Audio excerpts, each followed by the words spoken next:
மாணவர்கள் சாப்பிடும் சத்துணவு தரமானதாக இல்லாமல் விஷமாகிறது என அச்சம் தெரிவிக்கும் பெற்றோர்கள் அரசு பள்ளி சத்துணவு கூடங்களில் நேரடி ஆய்வு மேற்கொண்டு நடவடிக்கை மேற்கொள்ள வேண்டும் என்று சாதனை. ஆனால் இன்றோ நிர்வாக திறனற்ற திமுக அரசால் இந்த திட்டம் சீர்குலைந்துள்ளது. திருவண்ணாமலை மாவட்டம் ஆரணி அடுத்த சமத்துவபுரம் கிராமத்தில் உள்ள அரசு தொடக்கப் பள்ளியில் தரமற்ற உணவை அருந்திய 13 மாணவர்கள் மருத்துவமனையில் அனுமதிக்கப்பட்ட சம்பவம் அதிர்ச்சியை ஏற்படுத்தியது.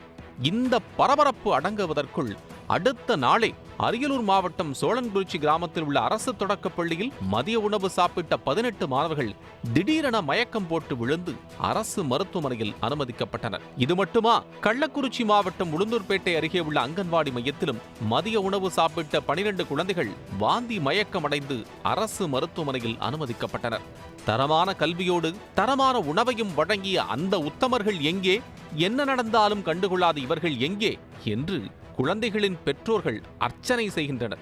வாரிசு அமைச்சரின் நண்பரான பள்ளிக்கல்வித்துறை அமைச்சரும் உணவு பாதுகாப்புத்துறை அமைச்சரும் கும்பகர்ண தூக்கத்தை கலைத்து தமிழகம் முழுவதும் உள்ள அரசு பள்ளி சத்துணவு கூடங்களில் ஆய்வு மேற்கொள்ள வேண்டும் என்று பெற்றோர்கள் கோரிக்கை வைக்கின்றனர்.